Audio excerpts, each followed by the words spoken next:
Well, hello everyone. I hope you're having a terrific day as I am when I'm recording this. Today we're going to look at a RGB keyboard. Yes, I'm not a big fan of the lights, but you're dragging me into the future whether I want to or not. We're going to look at this RGB keyboard by Redragon. It's a high profile, 10 keyless, 80%, whatever you want it. Some people may call it 87%. I don't know. It's a little bit more compact because of my space and I'm operating in. Good tactile feel. Let's get into it right now. Now, full confession, I was not going to do a video on a keyboard and mouse. And you might ask me why.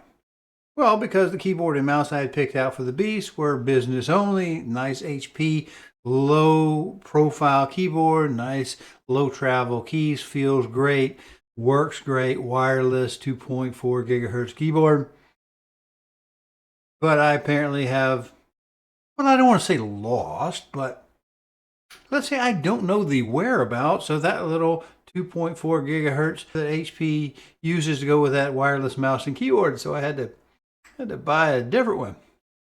And I thought it'd make better content for you guys if we got something that was RGB, because, you know, that's what everybody likes to see. Well, I'm not big on it, but everybody else likes it. And I'm maybe coming out of the dark ages a little bit at a time. I just don't want to look, you know, like the Piccadilly Circus. I don't want to look like downtown Nashville with my computer. Little lights, a little subtlety. Maybe a good idea. We can probably live with that. We can meet you halfway. But anyway, let's look at this keyboard because it does quite a bit of different things, and we'll give you the initial review, the long term, how does it hold up, and every aspect of it we're not going to go into. We'll be here all day. Let's get started.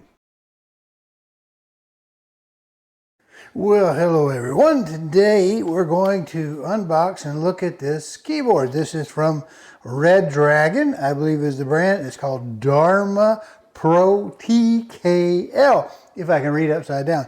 Now, one of the reasons I selected this one for my personal use was it's a heavy keyboard. It has an aluminum shell rather than the plastic, so it sits down in there.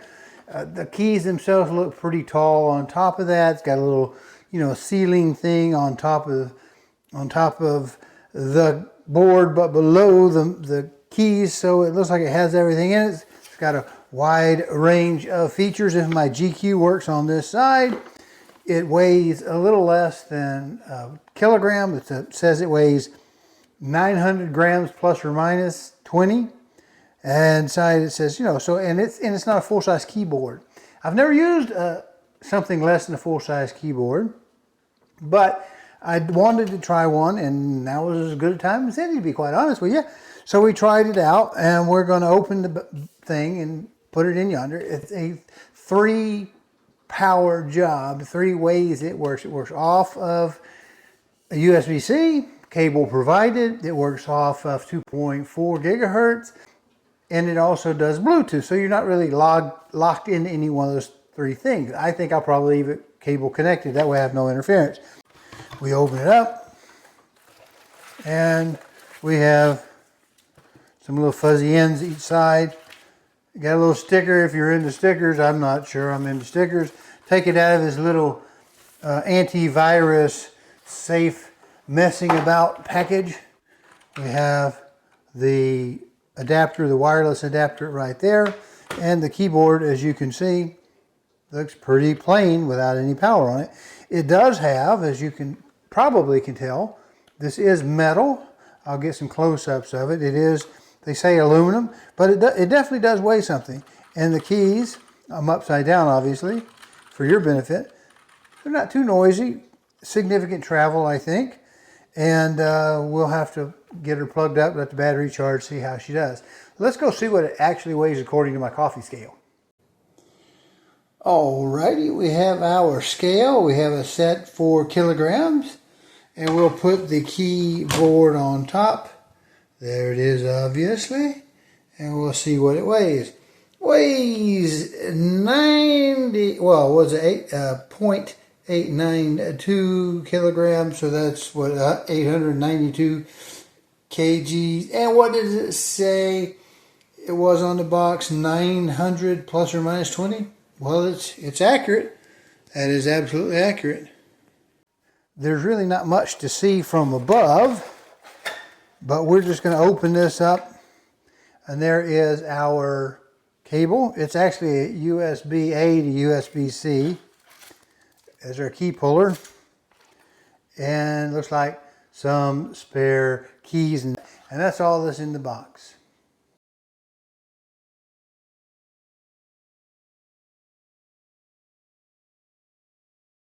All right, here is our keyboard.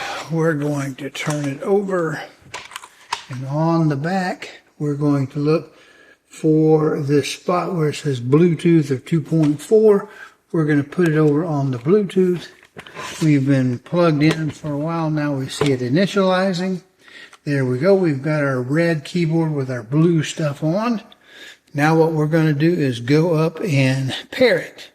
To pair this, we're going to go down to the gear, the Windows setting, pull it up. Now mine is resting on the Bluetooth devices. We want to add a device. We want to add a keyboard. We're going to go ahead and tell it to come in. Hopefully it will detect. Down here we see that we have our blinking M, so it's trying to pair. We need to find the 5.0 keyboard and add it. All right, we have popped up as the Bluetooth 5.0 keyboard and the Bluetooth 3.0 keyboard. Let's go ahead and do the 5.0. And we will see that the light has now turned solid on the keyboard itself. Let's see our M light. It is connected. Now, if you don't connect, as you see it right here, if you can't get your computer to connect to your board in Bluetooth mode, you may have to push function. And over here, we have Bluetooth 1, 2, 3, and 2.4. So this apparently will set the mode. You push function and Bluetooth 3, and that puts it in that mode. If you want to switch it to 2.4 gig, you would do the function and the 2.4. That's if you have trouble getting it to see. You might also have to go through your Bluetooth connections and delete all of your connections just to make sure you're going in fresh, because it will pop up, at least mine did, and try to auto detect without doing anything any more than just putting it in the Bluetooth switch position.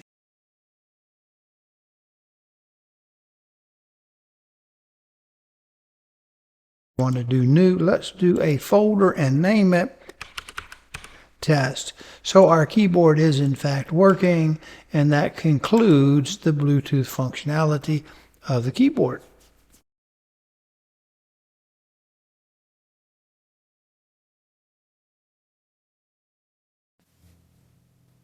Now I want to point something out that I noticed.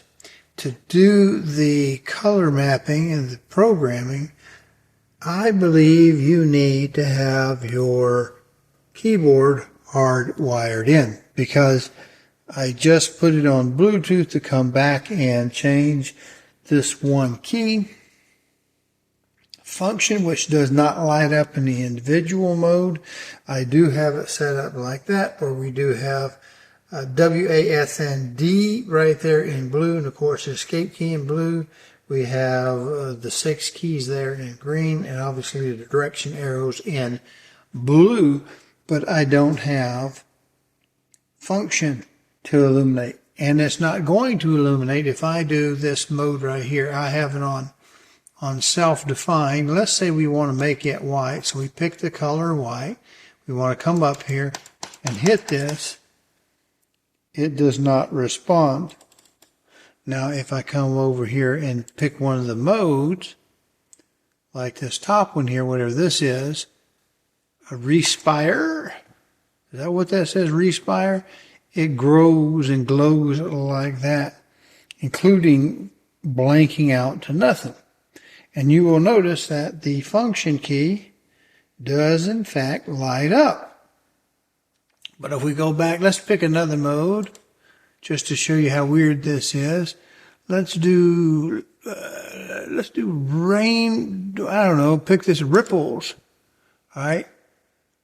If you like this content, please go to calldelltosell.com, find the tab that says on YouTube, click it, and it'll open up a page of QR codes. There you can use a smartphone to scan and get to the YouTube page, or you can just mouse over and click it on a PC. There you'll be able to subscribe to this little button over here and click the notification bell so that YouTube will notify you. Thank you. But if we go back, let's pick another mode. Just to show you how weird this is, let's do rain. I don't know. Pick this ripples. All right. Do we have it on? We want to apply it. There we go. And we will see when we touch the keyboard, it ripples through. The reaction is just the one key alone at its given color. Now, so you can play with these if you want. We can make it go round and round, where they go round in circles. We can apply that. I think I just as soon not have it do all that movement. You can set the speed so it's super slow. You can set it up higher, whatever. You can play with the modes, but the point of this is I'm suggesting that you probably have to have the USB wire mode connected so that we're not on Bluetooth or the 2.4, because like I said a while ago, I tried to change that one button and it would not change. And may I suggest you look into buying something like this for your TKL type of keyboard that has the very high button height, key height. This is, let's see if I can turn this around. It is another Redragon product, and you can get a picture right there. It's just a little palm rest. Because those keys are pretty high, they're going to give you a little bit of a sensation of being too tall. And it can wear you out. So it's worth the effort to buy you one of these or something like it. And there you go. It's almost like that rest was made for that keyboard. Well, let's go ahead and wrap this up. Now, as you can see, I didn't get into everything because it would be an awfully long video.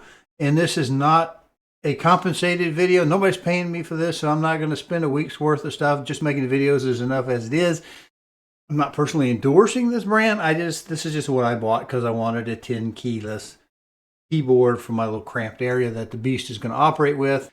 Now, we didn't do the 2.4 because, you know, it's just, you plug it in and it's just like the wireless that we would use the Bluetooth. The difference is I can use the Bluetooth out of the computer, which is a nice feature. It's much better than, and I've seen complaints on the Amazon website about this or similar keyboards, saying that it worked great for a while and then it started giving trouble. Well, you have to realize 2.4 gigahertz transmitter, that, you know, we also transmit in that same sort of kind of neighborhood. We're using other things, Wi-Fi, other type of telephones and stuff like that. And if you happen to live in, you know, I don't know, an apartment complex or something where you've got a lot of RFI, radio interference, it may give you trouble, and that may not be the keyboard's problem. It may not be the manufacturer's problem. And it may not be that the component is breaking down or the computer's breaking down. You just may be having some interference. Now, I probably will not use this non-wired because I have those two special ports, those high-speed USB ports dedicated for they call them gaming ports on the ASRock, so I think I'll use those for this. And I also don't have to then worry about whether or not, oh, is this the weekend that the battery dies and I have to plug it back up to do that. But I did do the Bluetooth, and for me, I would go for a Bluetooth keyboard. If I only had a single mode and I wanted wireless, I'd go with the Bluetooth over the 2.4, if only for the universality of it. Now, maybe you wouldn't. Maybe you like the 2.4 and that's a better deal, and there's a technical reason for it. I just don't know what it is. Now, I also saw a lot of complaints about the software. People were just, you know, people online will rag on anything. You know, you could give them $1 million and they'd fuss that you didn't give them in the right denomination, or they had to pay a fee for the wire transfer or something like that. But the reality is, the initial impression on this keyboard and its mouse, which was purchased separately, will be a separate video, but they feel pretty good. I mean, they feel pretty typical, maybe a little bit dear in the pricing of it, but it feels good, and we'll see how well it lasts. Like I said, I think I'll leave mine plugged into the back of the Beast and do it that way rather than do the wireless. But by having a tri mode as this one was, I do have options. Say Bluetooth was not working well, or I didn't have a Bluetooth compatibility within the computer, well, then that 2.4 wireless would be a good way to do it. Other hand, if I wanted wired, obviously I could do that. So the tri mode to me is worth a little bit, and it brings it up a little bit. There's nothing super fancy about this keyboard, and it's not, you know, down on the bottom either. So together, they are expensive. You're going to expect between that and the hand rest, you're going to expect to pay close to $100 for a keyboard and mouse combo with your little thing when it's all said and done. This channel is not about trying to steer you in any direction. It's just about, you know, enjoying your hardware as best you can, and anything else that I get into over the week or weekend. Appreciate you for watching. Next week we'll do the mouse. It's pretty straightforward. I may have to learn how to do those gamey, what do you call them, the macros for them. Right now I don't game, so I don't have anything to program in there. And the same way with the keys, there's nothing special programmed into the keyboard because I have no games. I may have to try one, maybe The Last of Us, something like that. Something like hasn't been ruined by Sweet Baby ink. Not interested in that kind of stuff. I like the old stuff, the old traditional games where we just kill stuff and break things. Or is that wrong of me? Will that get me in YouTube jungle for that? See you, brother. Bye.